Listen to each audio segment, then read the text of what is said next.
back on trail. I took a 0 in Ashland and it was well needed. I actually hadn't zeroed since Cascade Locks. So 0 at that border and 0 before the border to California. And getting back to the trail, I got a ride to the highway. And then it's like a 30-minute ride from the highway back to the trail. And I had some competition. Well, first of all, I saw no hikers. All the establishments that I went to, they're just like, yeah, there were so many hikers. A couple weeks ago, but I'm the only one left.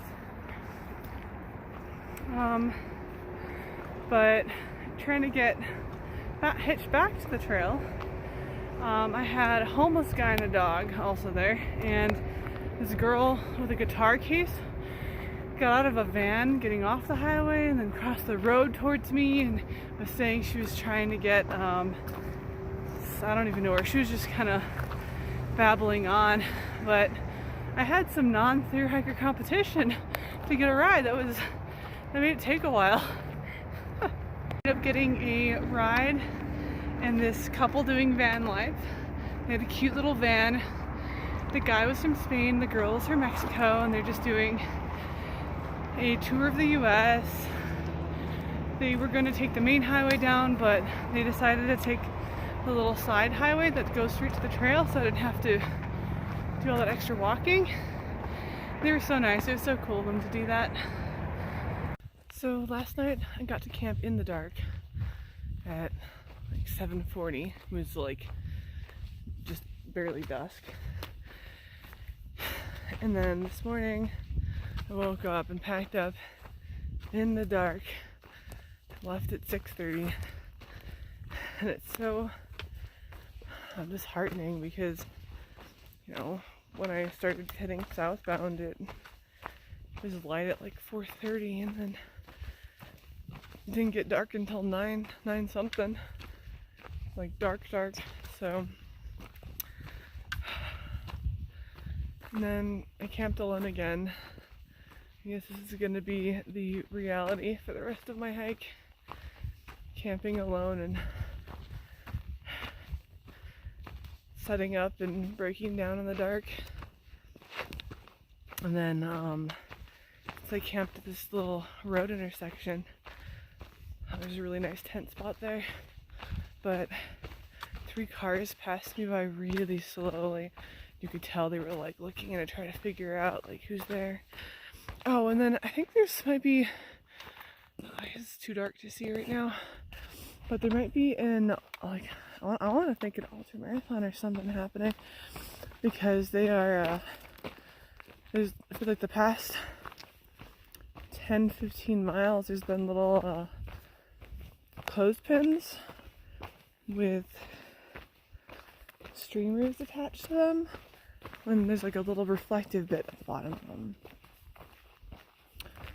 So, I mean, they're obviously little markers, but they've been like everywhere, especially at like intersections and stuff where you cross the road. And then in the dark, I was like, oh gosh, what is that? It's moving around. And like some animal, I thought, because of the reflective bits, maybe it was like an eye or something. And I walked up to it, I'm like, oh my gosh, it was just one of those ribbons. They were everywhere at that intersection. But I mean, the only thing I could imagine is for some kind of race happening that happens in the dark. So I guess that would make sense. One nice thing about waking up really early is you get to enjoy the sunrise. Assuming the trail lets you. But I got to see some gorgeous pre-sunrise colors. And now the sun is up, but it's still pretty low. There's just like this pretty glow and everything. So here's one of the markers that I was talking about. It's always an orange and blue ribbon. And one of the ribbons always has a reflective square on them. They're just like clothespin on. They are at least every 0.1 mile Wonder how long they'll go on for.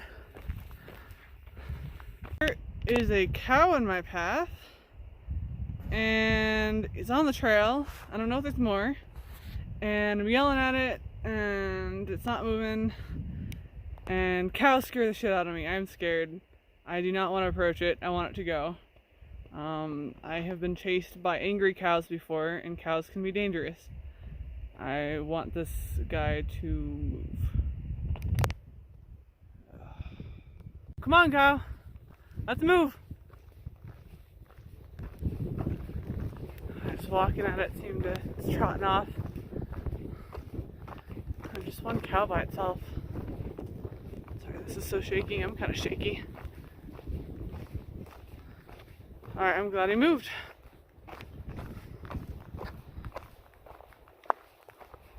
Thank you for moving.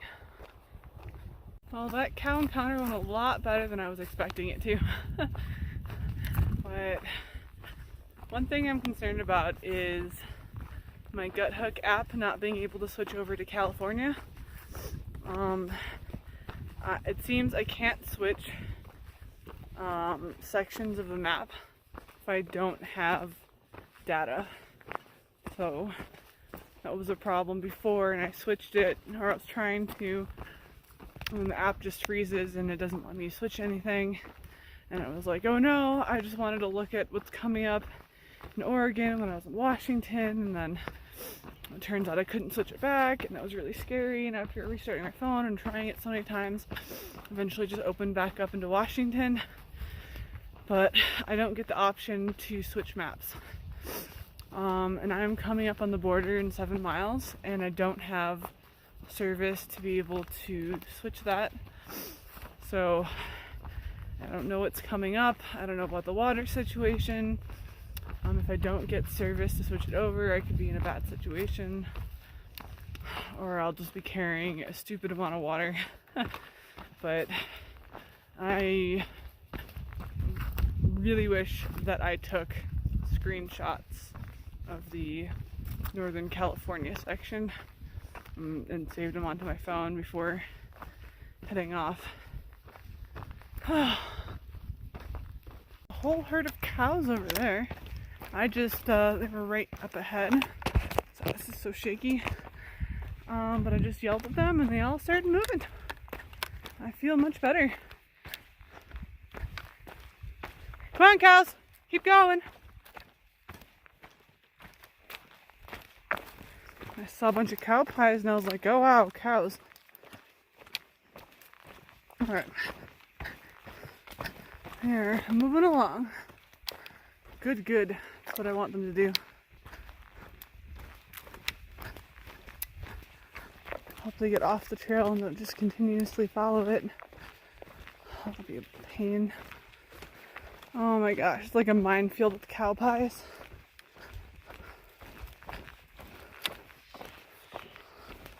Nope, they just went up the trail and stopped again. There's 1, 2, 3, 4, 2 moms and 2 calves, 2 older calves, 2 older babies.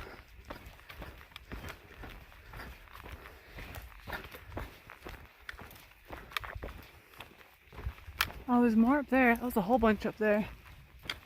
It's so weird to see cows just in the forest like this. Like, what are they doing? There's so many back there. There's probably going to be 20 cows. Alright, just you and me. And going up the side of the hill.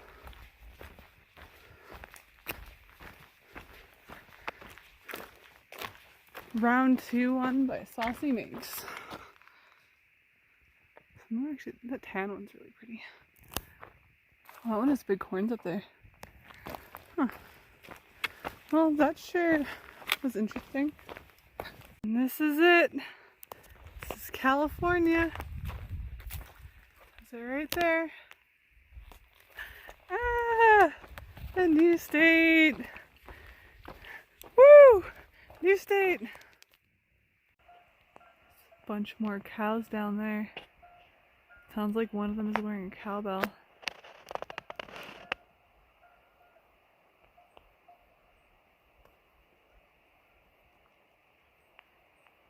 There's one right there, and right there. And that sun went down really fast. So I get awesome sunrise and sunset views today.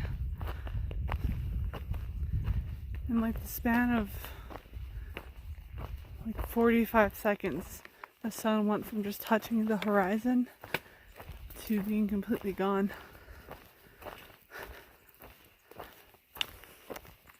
Wow.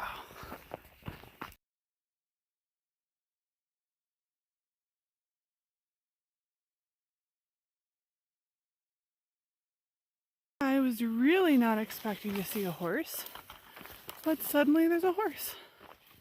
Hey horse. How you doing? Ooh, there's more. There's 2 more over there. Hi horses. Oh my gosh, so I guess someone's horse camping.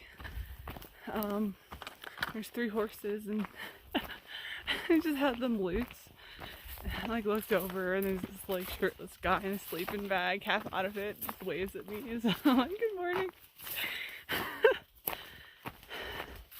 We're seeing all the cows out here. I just assumed they're, oh hey, some loose horses too, alright. Oh my goodness. I am not a plant expert, but my gut tells me this might be poison oak. And I've walked through a ton of it because it is everywhere. So if I want to take a break, I'm going to wipe down my legs with wet wipes. But there's also maybe like 5 or 6 different other plants that have leaves of 3. But I've noticed that a lot of plants have leaves of 3, so I actually have no idea what poison ivy looks like. I've tried to look it up and I'm just, it's really confusing. So hopefully the wet wipes will help remove any oils if any of these are poison plants. If not, I may or may not get an unpleasant rash on my legs. So right now I'm taking a break and there's a pair of shoes and socks right here and no one to claim them. I feel like that's an important item that one wouldn't forget. I have been seeing a ton of hats and sunglasses and stuff along the way and people just hang them on like a tree limb so you can see them walking by, but I don't think anyone's going to come back for them. But who would leave their shoes? I don't understand. Also, when I take breaks, I lay out my pad and take my shoes and socks off and let my feet air out, and it helps a lot. Like just airing my feet out a couple times a day helps a ton.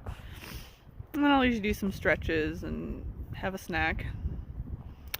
I usually take breaks when I need to get water, so I just filtered that water. Put some Gatorade powder in there. So just, you know, multitasking. I'll be making it into Seiad Valley this evening. Got 14 more miles to go. Ever since leaving Oregon, the terrain has changed so much. This is just way different. Like the span of like 20 miles and then it just completely changed.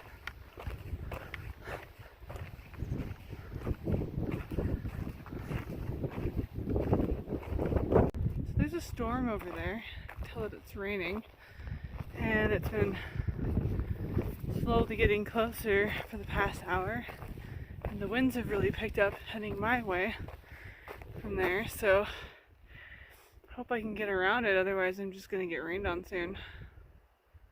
Those storms out there are coming in. It's getting windier, a little bit not as fun. But over here is the town. I'm less than 6 miles away, so hopefully I can make it down there and get some shelter before the rain comes. Well, I got tired and took a 15-minute break and the storm caught up with me. It's just kind of miserable and rainy. I'm on the sheltered side of the mountain. The other side is just getting blasted by wind and rain.